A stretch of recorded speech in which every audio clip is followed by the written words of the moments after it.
We are going to look at temporary boundary in Vestige DMP today. Temporary boundary is part of geofencing and allows users to filter assets and locations based on existing geofences or temporary shapes on the map that they create. We are starting in the mapping dashboard with the geofencing card already open. Temporary boundary can be accessed from the card and used on any tab of the mapping dashboard. On the Tracking tab, temporary boundary is used to see if any asset's current position is inside or outside of an existing geofence or a newly created shape. You have all the filtering abilities that we've looked at from the geofence list view, and you also have the drawing manager available to create those shapes. You can change the filter you're using from in to out. In this example, we will draw a shape on the map to see if any assets are inside of it currently. We see that all asset markers on the map have disappeared because there aren't any assets currently inside of the shape we just created. In the asset list, we see that all the assets with locations have a red bar to the left indicating they are all outside of the shape. Gray indicates that we do not have any locations to check, and so they are unknown. Now we will drag the shape into an area we know we have some assets. We see some asset markers show up on the map that are inside the shape.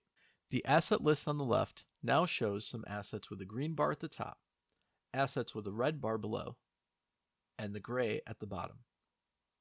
The assets that match the filter in the temporary boundary card will always be moved to the top of the list.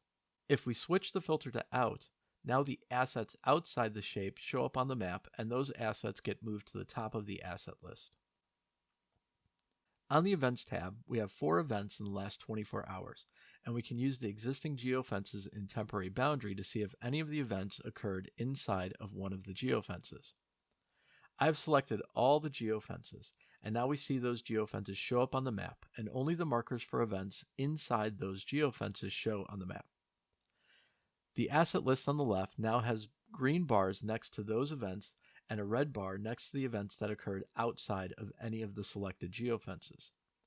The order of events in the event list is again based on the in-out filter in the temporary boundary card. On the History tab, the temporary boundary functionality gets expanded to include both locations and assets. Here we will change our date range to get multiple assets with history to work with.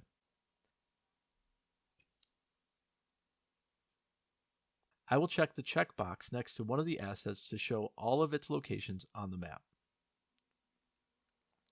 Using temporary boundary, we will create a shape using the drawing manager, and we will be looking for any locations inside this shape. The drawing tools work the same as they do when creating a geofence.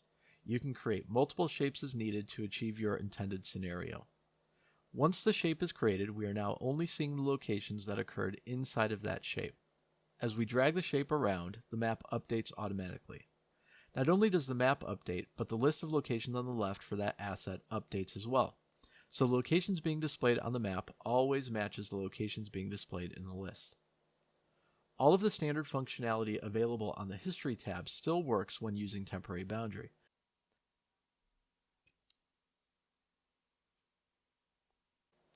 If you use the player controls, it will only play through the locations currently being displayed based on the temporary boundary filtering. You can also still click on any location marker on the map or in the list and the map card will be displayed. Only one card will be displayed and the other will be collapsed, and you can expand and collapse either card as needed. Now we will close the map card and look at working with multiple assets at the same time. I have selected another asset from the list, but we do not see any of its markers on the map. Only the history trace line because it doesn't have any locations inside of the shape we currently have on the map. We can switch the filter to out, and now we see all the markers for the second asset and just the markers for the first asset not inside the shape. Let's remove this shape and create another shape that covers locations from both assets.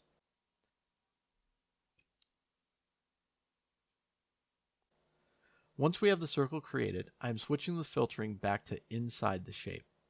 The map updates locations for all assets being displayed, and we see in the asset list on the left that we have green bars next to the assets that have at least one location that matches our temporary boundary filtering, in this case, inside the shape.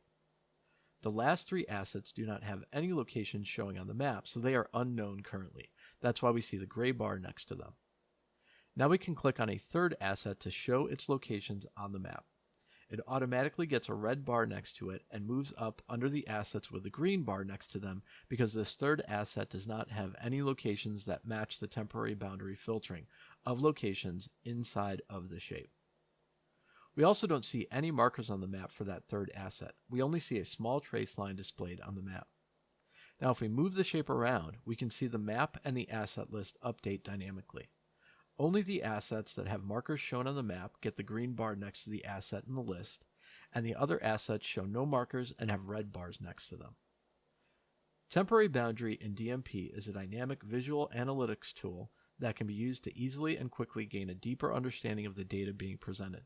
The goal of this tool is to provide the flexibility necessary for any user to create the business scenarios important to them with immediate visual feedback. Any further questions regarding this or any other topics, please see our other resource videos or contact support@vestigegps.com.